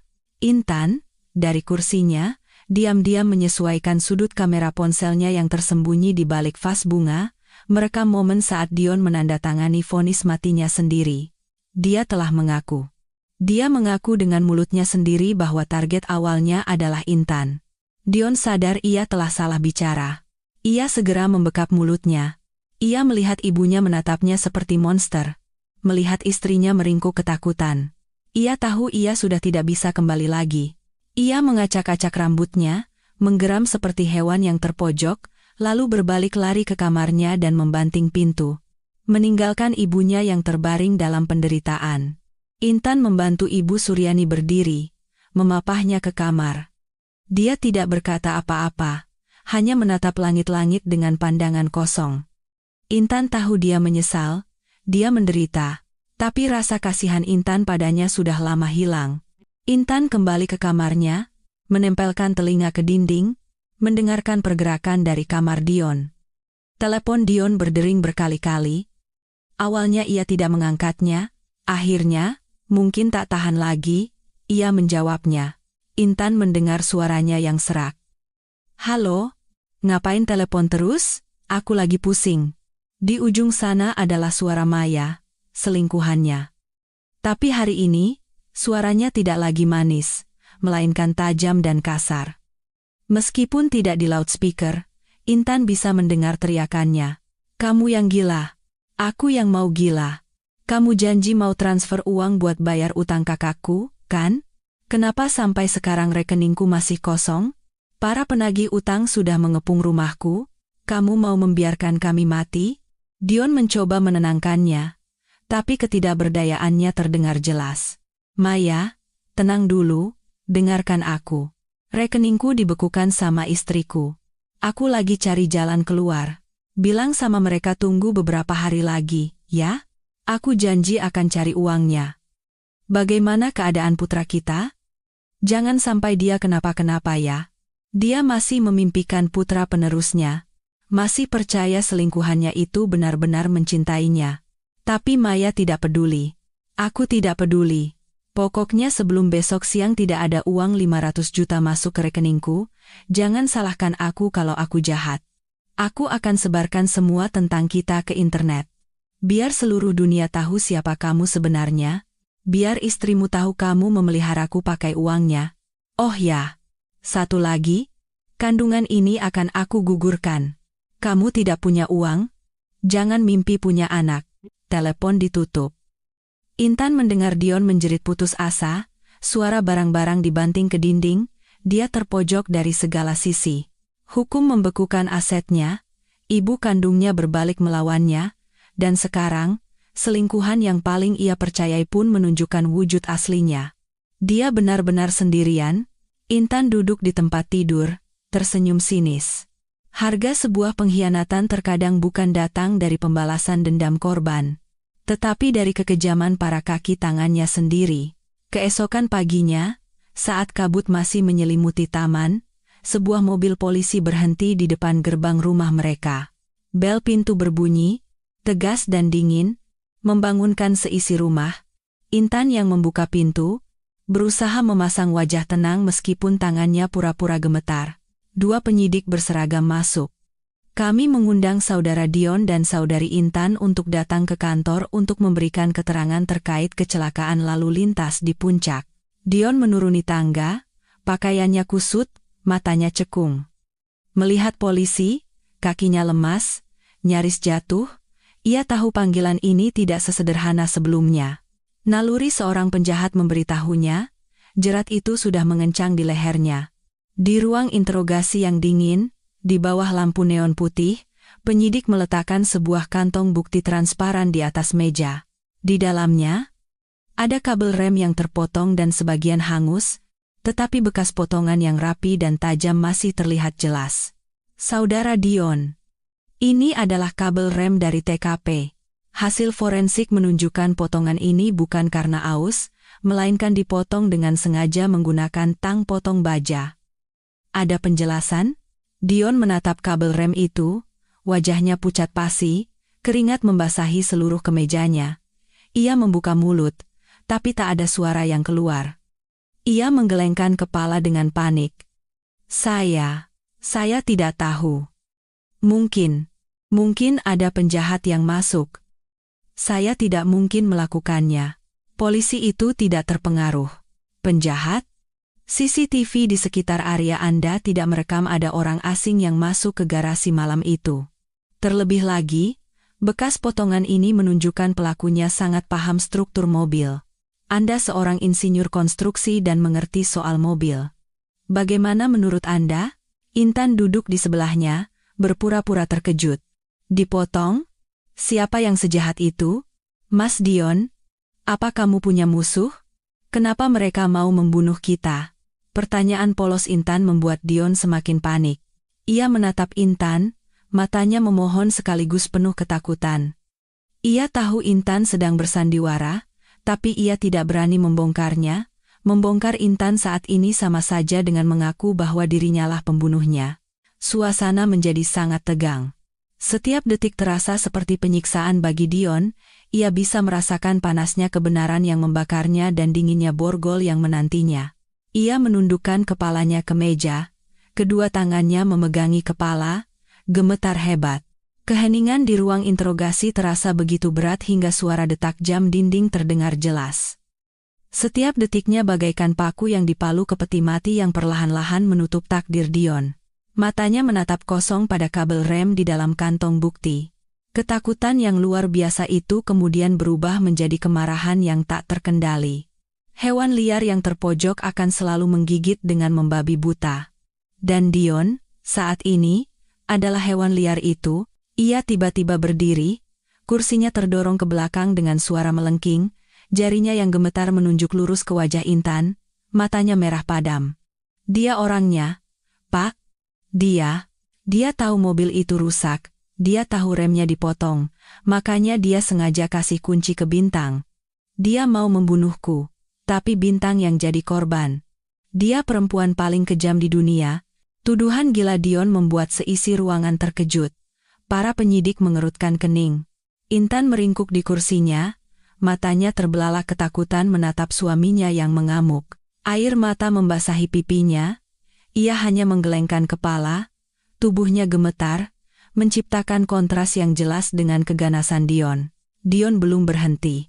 Jangan pura-pura polos, kamu lihat aku melakukannya, kan? Kenapa kamu tidak bilang? Kenapa kamu kasih mobil itu ke adikku? Kamu iblis. Kamu menjebakku. Aku harus membunuhmu untuk membalaskan dendam Bintang. Ia menerjang maju, tetapi dua polisi dengan sigap menahannya, menekannya ke meja. Dion meronta-ronta, mulutnya terus meneriakkan umpatan. Intan menatap pemandangan itu, hatinya sakit, bukan karena kasihan padanya, tetapi karena kasihan pada dirinya sendiri yang pernah mempercayai manusia sekejam ini. Dia tidak menyesal telah memotong kabel rem, dia hanya marah karena rencananya gagal dan korbannya adalah adiknya sendiri. Di ambang kehancuran, ia siap melimpahkan semua kesalahan pada Intan. Penyidik itu menatap Dion dengan pandangan dingin dan jijik, lalu memberi isyarat agar bawahannya memborgolnya. Ia menoleh ke Intan, suaranya melembut. Ibu Intan, tenang ya, suami Anda sedang dalam kondisi emosional yang tidak stabil. Kami akan membawanya keluar untuk menenangkan diri. Setelah pintu tertutup, meninggalkan ruangan yang sunyi namun penuh tekanan, Intan tahu ini adalah momen krusial untuk melancarkan pukulan terakhir, mengubah tuduhan gila Dion menjadi pisau yang menusuknya kembali. Intan menyeka wajahnya, mencoba menenangkan diri, tetapi bahunya masih bergetar. Ia menatap penyidik, suaranya pecah. Pak, dia kenapa? Kenapa dia bicara hal semenakutkan itu? Saya istrinya, saya percayakan hidup saya padanya, kenapa dia menganggap saya sekejam itu? Mana mungkin saya tahu mobil itu rusak? Kalau saya tahu, lebih baik saya yang mati daripada membiarkan Bintang mengalami ini. Ia menunduk, menangis terseduh-seduh, akhir-akhir ini dia memang aneh, Pak. Mungkin karena syok kehilangan adiknya terlalu berat, dia jadi berhalusinasi dan menyalahkan saya. Dia tulang punggung keluarga, satu-satunya sandaran saya. Sekarang dia seperti ini, bagaimana saya harus hidup? Tolong bantu dia, Pak, jangan biarkan dia semakin gila. Polisi itu menatapnya dengan simpati dan keyakinan. Di hadapannya adalah seorang wanita lemah dan malang yang menderita karena kehilangan dan serangan mental dari suaminya sendiri. Dibandingkan dengan Dion yang beringas, kata-kata Intan yang tulus jauh lebih meyakinkan. "Kami mengerti kondisi ibu," kata penyidik itu menenangkan. "Perilaku dan ucapan saudara Dion tadi akan kami pertimbangkan dari sudut pandang psikologi kriminal. Tapi ibu tenang saja, hukum lebih mengutamakan bukti daripada pengakuan. Tidak ada yang bisa menuduh orang yang tidak bersalah." Intan menerima segelas air hangat, dalam hati tersenyum dingin. Ia telah memainkan perannya sebagai istri yang sabar hingga akhir, mengubah serangan Dion menjadi bukti ketidakstabilan mental dan kekejamannya. Semakin keras Dion menuduhnya, semakin ia terlihat gila di mata penyidik. Inilah jebakan psikologis yang telah Intan siapkan. Menyembunyikan senyum dinginnya, Intan menatap polisi itu dengan wajah sedih. "Terima kasih, Pak. Saya hanya berharap kebenaran segera terungkap, agar arwah Bintang bisa tenang. Keluarga saya sudah hancur, Pak." Setelah Dion dibawa ke sel sementara, suasana di ruang interogasi sedikit lebih rileks, tapi ketegangan masih ada. Intan tahu sudah waktunya memberikan kepingan puzzle terakhir, motif kejahatan. "Pak," kata Intan perlahan, "sebenarnya ada satu hal yang tidak berani saya katakan, takut mencoreng nama baik Mas Dion. Tapi, saya takut mungkin dia terlalu putus asa hingga melakukan hal gila." Polisi itu langsung tanggap. "Silakan ceritakan, Bu. Informasi apapun sangat penting." Intan menarik napas dalam-dalam.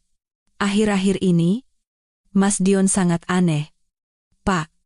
Dia sering menerima telepon diam-diam, sering marah-marah. Saya tidak sengaja melihat pesan tagihan utang dari nomor aneh. Jumlahnya puluhan miliar. Dia juga punya hubungan dengan wanita lain bernama Maya. Wanita itu sering mengirim pesan menagih uang dan minta dinikahi. Saya juga pernah dengar dia bicara soal warisan saya." Intan berhenti sejenak, lalu menambahkan kalimat terakhir yang paling menghancurkan. "Saya baru saja menerima warisan 50 miliar rupiah, Pak. Saya berencana menginvestasikannya, tapi Mas Dion terus memaksa saya memasukkannya ke rekening bersama untuk membayar utangnya. Saya belum setuju. Lalu kejadian ini terjadi. Pak, apa mungkin dia ingin mencelakai saya untuk mendapatkan uang asuransi dan merebut warisan saya untuk membayar utang dan membiayai selingkuhannya?" Pertanyaan polos namun logis itu, seperti kunci yang membuka pintu kebenaran. Utang judi, selingkuhan yang menekan, tekanan finansial, dan warisan besar dari istri. Itu adalah motif yang paling sempurna untuk merencanakan pembunuhan. Penyidik itu mengangguk pelan, sepenuhnya yakin dengan hipotesis ini. "Informasi yang Ibu berikan sangat berharga. Kami akan segera menyelidiki utang dan hubungan di luar nikah saudara Dion. Jika benar, ini bukan hanya kasus perusakan, tapi pembunuhan berencana dengan motif yang sangat keji." Intan menunduk, menyembunyikan senyum dingin di sudut bibirnya. Meninggalkan kantor polisi saat hari sudah gelap, awan hitam menggantung seolah akan menelan kota kecil itu. Dion dibebaskan sementara, sambil menunggu penyelidikan lebih lanjut, tetapi ia dilarang meninggalkan kediamannya. Namun, melihat sikapnya yang linglung dan matanya yang penuh ketakutan, Intan tahu ia tidak akan diam menunggu. Naluri hewan yang terpojok akan mendorongnya untuk melarikan diri. Setibanya di rumah, Dion tidak berbicara apa-apa. Ia langsung menuju kamar, mengobrak-abrik lemari dan laci. Ia mengeluarkan brankas kecil yang tersembunyi di balik lukisan, tangannya gemetar memasukkan kode. Ia menyambar semua yang berharga di dalamnya: uang tunai, emas batangan, perhiasan pernikahan Intan, dan surat-surat tanah penting, memasukkannya ke dalam sebuah koper hitam. Intan berdiri bersandar di pintu, menyaksikannya dengan tatapan dingin. Dia melarikan diri. Dia akan meninggalkan ibunya yang menderita, meninggalkan istri yang pernah ia janjikan setia, meninggalkan semua dosanya. Dia hanya peduli pada dirinya sendiri. Mau kemana? Mau kabur? Tanya Intan tenang. Polisi melarangmu keluar dari rumah, kan? Dion terlonjak. Ia menatap Intan dengan mata merah padam. Diam kamu. Urus saja urusanmu sendiri. Kamu mau melaporkanku ke polisi? Aku mati. Kamu juga akan kuajak mati. Minggir. Ia mendorong Intan dengan kasar, lalu berlari menuruni tangga. Intan terhuyung, menatap punggung pengecutnya, dalam hati tertawa. Dia pikir dia bisa lolos? Dia tidak tahu setiap gerakannya berada dalam pengawasan Intan dan para penyidik. Mobil yang akan ia kendarai, rekening bank yang akan ia pakai, semuanya sudah dibekukan dan dilacak. Intan turun, melihat Ibu Suryani duduk termenung di ruang tamu, menatap putranya yang berlari keluar. "Dion, mau kemana, nak? Kamu mau tinggalkan ibu sendiri?" panggilnya lemah. Dion berhenti sejenak di pintu. Ada keraguan di matanya. Tapi kemudian, keegoisan menguasainya. "Ibu di rumah saja dulu. Aku harus sembunyi sebentar. Kalau semua sudah aman, aku akan jemput ibu." Setelah berkata begitu, ia masuk ke mobil dan melesat pergi, meninggalkan ibunya yang tua, sendirian dan putus asa di tengah rumah besar yang dingin. Intan menatap Ibu Suryani tanpa rasa kasihan. Seumur hidupnya ia memanjakan putranya, kini ia harus menanggung akibatnya. Ditinggalkan dengan kejam, Intan mengambil ponselnya, menelepon penyidik. Suaranya tenang dan dingin. "Halo, Pak. Suami saya, Dion, baru saja kabur dengan mobilnya. Dia membawa banyak uang dan emas. Dia menuju ke arah pinggir kota." Mobil Dion baru saja keluar dari gerbang. Tiba-tiba mengerem mendadak. Dalam kepanikannya, ia baru teringat bahwa paspor dan beberapa buku tabungan penting masih disimpan oleh Ibu Suryani di tas kain yang selalu dibawanya. Ia memundurkan mobilnya dengan gila, menabrak gerbang besi yang sedang menutup hingga terbuka paksa. Ia turun dari mobil seperti orang gila, menyerbu masuk ke rumah, menarik ibunya yang sedang duduk termenung. "Ibu ikut saya, cepat. Bawa tas uang itu," raungnya. Tangannya kasar menarik pergelangan tangan ibunya, menyeretnya tanpa peduli. "Dion, apa yang kamu lakukan? Sakit?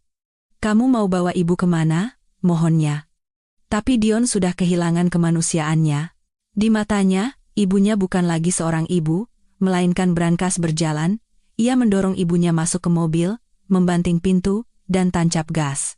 Mobil melaju di jalanan pinggir kota yang sepi, menuju sebuah villa tua peninggalan ayahnya, tempat yang ia anggap paling aman.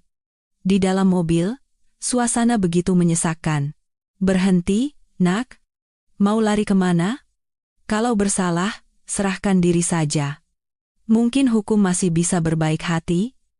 Jangan tambah lagi kesalahanmu," bujuk Ibu Suryani dengan gemetar. Tapi yang ia dapatkan adalah pukulan keras di setir. "Ibu diam.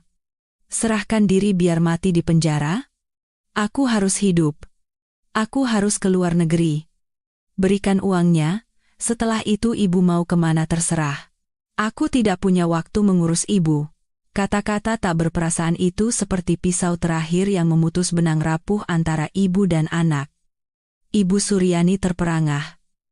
Tas kainnya jatuh, ternyata putranya kembali bukan karena mengkhawatirkannya, tetapi demi uang simpanan terakhirnya.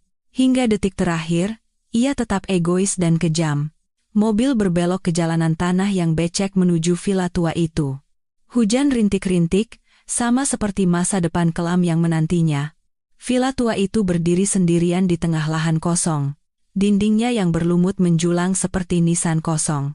Baru saja Dion mematikan mesin. Berniat mengambil tas uang dan menyeret ibunya masuk. Tiba-tiba sirene meraung dari segala arah, memecah keheningan. Lampu biru merah menyorot mobil mereka, mengubah tempat itu menjadi panggung tragedi komedi di mana ia adalah tokoh utama yang paling menyedihkan.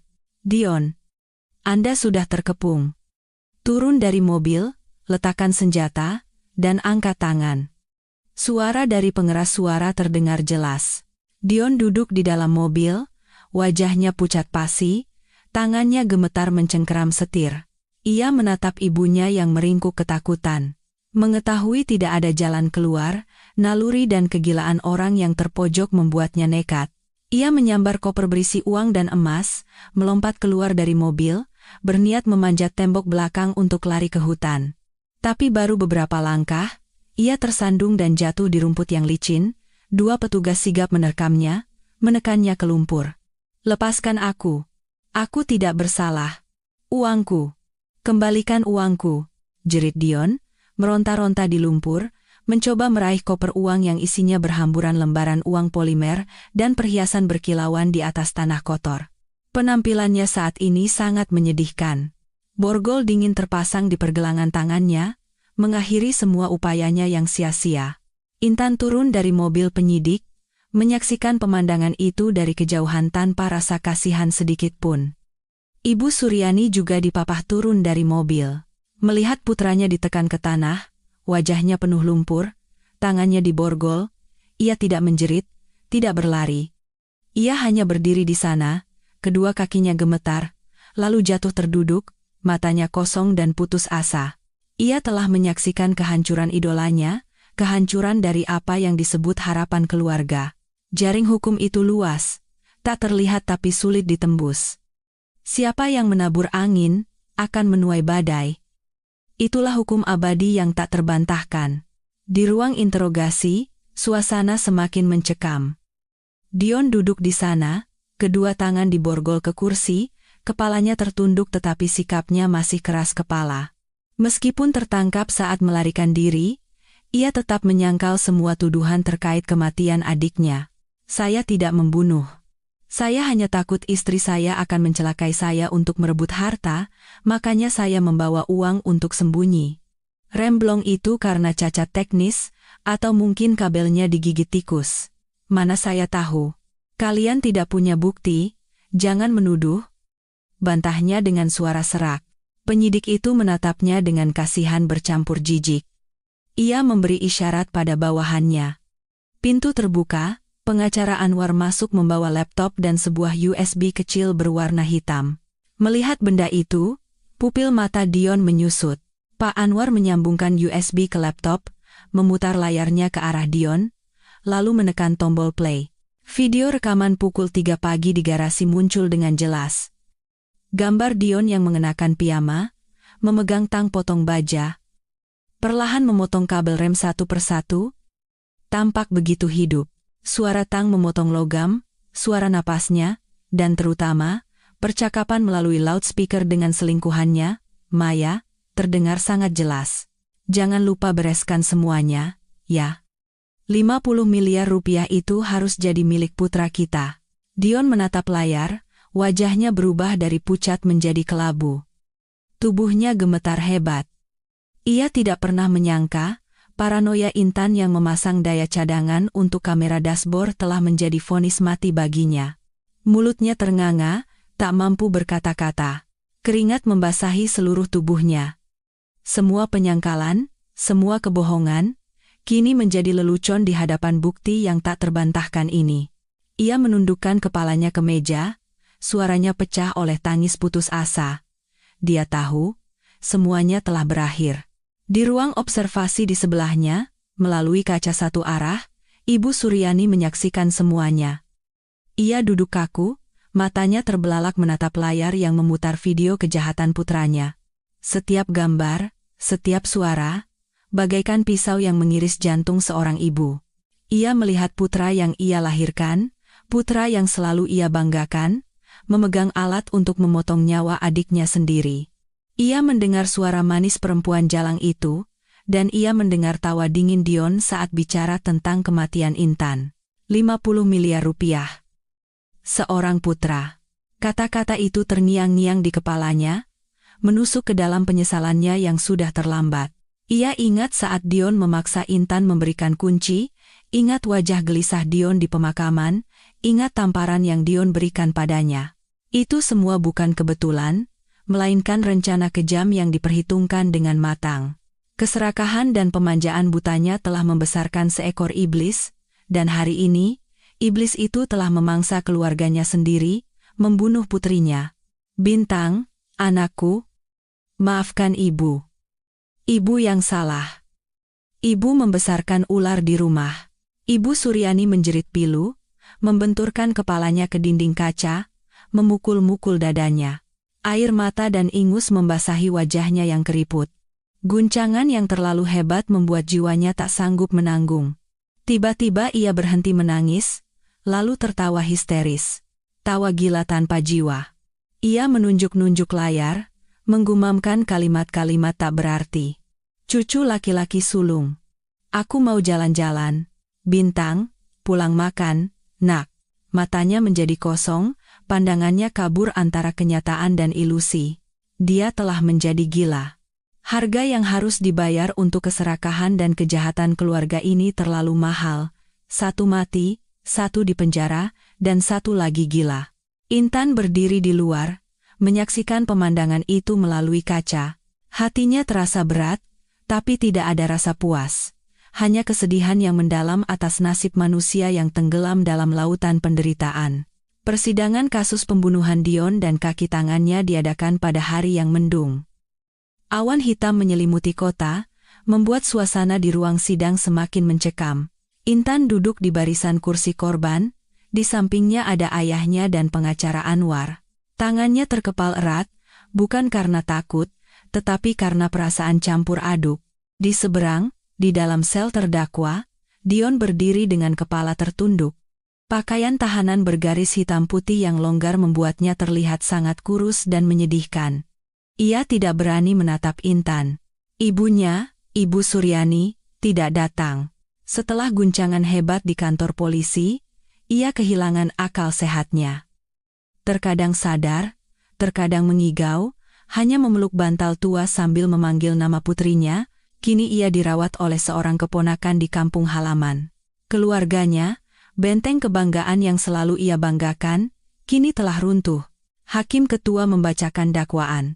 Setiap kejahatan Dion diuraikan dengan jelas, dari merencanakan pemotongan kabel rem untuk membunuh istrinya demi merebut warisan, hingga menyebabkan kematian adik kandungnya sendiri, dan terakhir, penggelapan aset serta upaya melarikan diri. Saat diizinkan memberikan kata-kata terakhir, Dion gemetar, suaranya serak dan pecah. Terdakwa tahu kesalahan terdakwa tidak dapat dimaafkan. Terdakwa melakukannya karena keserakahan yang membutakan mata, menyakiti adik kandung, membuat ibu menderita, dan mengkhianati istri. Terdakwa hanya memohon keringanan hukuman agar bisa lebih cepat kembali untuk bersujud meminta maaf pada adik saya. Penyesalan yang terlambat itu tidak mendapat simpati dari siapapun. Intan menatapnya tanpa rasa kasihan. Hidup tidak mengenal kata jika. Air yang tumpah tidak bisa diambil kembali. Setelah musyawarah, hakim ketua membacakan vonis. Mempertimbangkan perbuatan terdakwa yang sangat keji, bermotif rendah, dan mengakibatkan hilangnya nyawa, pengadilan menjatuhkan hukuman kepada terdakwa Dion penjara selama 20 tahun dan mewajibkan terdakwa membayar seluruh kerugian material dan imaterial kepada korban. Palu diketuk. Mengakhiri tragedi keluarga yang penuh air mata ini, Dion jatuh tersungkur. Saat digiring keluar, langkahnya berhenti sejenak di depan Intan. Mata mereka bertemu. Di matanya, ada keputusasaan, penyesalan, dan permohonan. Tapi Intan hanya memalingkan wajahnya, menatap keluar jendela di mana rintik hujan mulai turun. 20 tahun. Cukup lama untuk mengubah hidup seseorang. Tetapi apakah cukup untuk menghapus semua dosa yang telah ia perbuat? Persidangan pidana selesai. Kini giliran Intan mengurus perceraian dan masalah perdata. Dengan vonis yang sudah jelas dan bukti yang tak terbantahkan, pengadilan dengan cepat mengabulkan gugatan cerai sepihak Intan. Seluruh harta bersama, setelah dikurangi utang-utang yang dibuat Dion dan biaya kompensasi, sebagian besar jatuh ke tangan Intan. Ia pun bisa dengan mudah menguasai kembali harta warisannya sebesar 50 miliar rupiah tanpa halangan. Hari saat Intan memegang akta cerai dengan stempel merah dari pengadilan, langit begitu cerah, tetapi hatinya terasa hampa. Intan kembali ke rumah besar yang pernah dibangun dengan begitu banyak harapan. Kini yang tersisa hanyalah bangunan dingin tanpa jiwa. Foto pernikahan telah lama ia turunkan, barang-barang Dion ia suruh orang untuk membersihkannya. Apa yang bisa dijual, dijual. Sisanya dibuang. Intan memutuskan untuk menjual rumah itu. Meskipun indah dan mewah, rumah itu terlalu penuh dengan kenangan menyakitkan. Ia butuh awal yang baru, tempat yang benar-benar bersih. Penjualan rumah berjalan lancar. Sepasang suami istri muda yang baru menikah membelinya. Melihat mereka, Intan teringat dirinya 3 tahun lalu yang begitu naif. Ia tersenyum pahit, diam-diam berdoa agar mereka tidak mengalami tragedi sepertinya. Di hari pindahan, Intan hanya membawa beberapa kotak barang pribadi dan kucing British Shorthair-nya. Ia berdiri di depan pintu untuk terakhir kalinya, menarik napas dalam-dalam, lalu berbalik dan berjalan pergi dengan mantap. Intan pindah ke sebuah apartemen mewah di pusat kota. Lebih kecil, tetapi hangat dan aman. Dari balkon lantai 20, ia bisa melihat pemandangan kota yang gemerlap. Tidak ada lagi sudut gelap, tidak ada lagi konspirasi. Waktu berlalu cepat. Sudah lebih dari setahun sejak Dion masuk penjara. Hidup Intan perlahan kembali stabil. Luka di hatinya, meskipun sudah mengering, terkadang masih terasa ngilu.